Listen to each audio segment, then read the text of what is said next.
এবারের আয়োজন আমি মনে করি যে অনেকখানি সফল হয়েছে, কারণ ২৪তম ঢাকা আন্তর্জাতিক চলচ্চিত্র উৎসব আপনারা জানেন সবসময়ই আসলে অনুষ্ঠিত হয় এমন একটি দেশে, যে দেশে আসলে অনেক রকমের চ্যালেঞ্জ, বাধা, প্রতিবন্ধকতা এসব থাকে, কিন্তু তারপরও আমরা উতরে যাই এবং সফলভাবে পালন করি। এই বছরও সেটার ব্যতিক্রম হয়নি, বরঞ্চ আমি মনে করি যে এই বছর আরও অনেক বেশি আমাদের সফলতার দিকটি উজ্জ্বল হয়েছে, কারণ এবারই প্রথমবারের মতো ঢাকা আন্তর্জাতিক চলচ্চিত্র উৎসবের ইতিহাসে আমরা কক্সবাজারে ওপেন এয়ার স্ক্রিনিং করেছি বিচে। আপনারা জানেন সুগন্ধি এবং লাবণী পয়েন্টে আমরা এটা করতে পেরেছি, এবং সেখানে হাজার হাজার দর্শক এই ৯ দিন ব্যাপী তারা চলচ্চিত্র উপভোগ করেছেন, এবং যারা পর্যটক দেশি বিদেশি ছিলেন তারাও কিন্তু সেখানে বিনামূল্যে চলচ্চিত্র দেখার সুযোগ পেয়েছেন।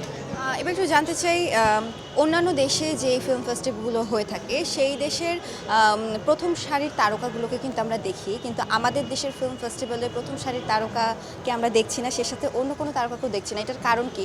তাদেরকে কি আমন্ত্রণ জানানো হয়নি, নাকি তারা এই বিষয়টা জানে না? অনেকেই বলছে যে আমরা জানি না। তো এই বিষয়টি নিয়ে আপনি কি বলতে চান?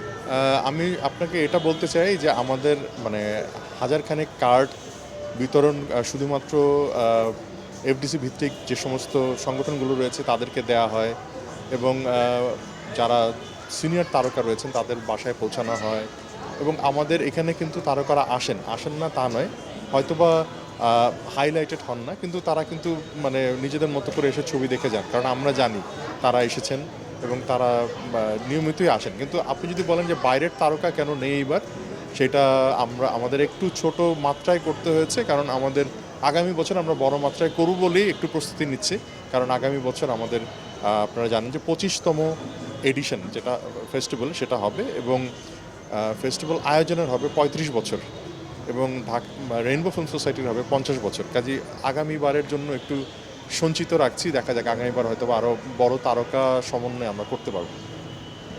এবার একটু জানতে চাই, যে ওয়ার্কশপগুলো হয়েছে সেখানেও আমরা কোনো পরিচিত মুখ দেখি নাই। প্রতিবার আমরা যেরকম দেখি পরিচিত আর্টিস্টরা থাকে, যে ওয়ার্কশপগুলো আপনারা করেছেন, এবার ছিল না, এটার কারণ কি? অ্যাটলিস্ট ওখানে তাদেরকে আমরা এক্সপেক্ট করেছিলাম যে দেখব।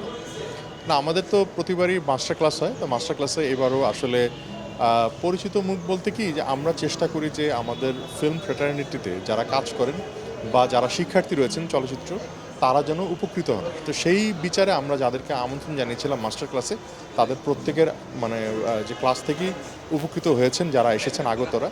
কাজেই পরিচিত মুখ আনার থেকে আমরা মনে করি যে কাকে মাস্টার ক্লাসে আমন্ত্রণ জানালে আমাদের চলচ্চিত্র অঙ্গন উপকৃত হবে সেটা। কাজে আমার মনে হয় যে এবারও খুব ভালো হয়েছে, এবং বাংলাদেশ থেকে আপনারা জানেন প্রোডাকশন ডিজাইনার লিটন কর উনি ছিলেন, এবং সুইস ফিল্ম ক্রিটিক তেরেসা ভিনা উনি ছিলেন, এবং আলেকজান্ডার মার্কোভিচ উনি জার্মানিতে থাকেন, কিন্তু ক্রোয়েশিয়ান ফিল্ম মেকার, স্পেশালি উনি ডকুমেন্টারি ফিল্ম মেক করেন এবং নিজে এডিট করেন। কাজে ওনার ওই সমস্ত ব্যাপারে এক ধরনের এক্সপার্টিস আছে। কাজে যারা বিশেষজ্ঞ তাদেরকেই আমরা আমন্ত্রণ জানিয়েছি। কেমন সাড়া ছিল সিনেমা দেখার? দর্শকদের সাড়া ছিল, আপনারা দেখেছেন যে কয়েকটি শোতে আসলে উপচে পড়া ভিড় ছিল, জায়গা দেওয়া যায়নি, মানুষ মেঝেতে বসে ছবি দেখেছে। কাজেই এবং শুক্র শনিবারে বিশেষ করে অনেক ভিড় ছিল। কাজে দর্শকদের সাড়া যথেষ্ট ছিল, এবং আমরা আনন্দিত যে এই পরিস্থিতির মধ্যেও দর্শকরা ছবি দেখার জন্য আসছেন, ভিড় করছেন।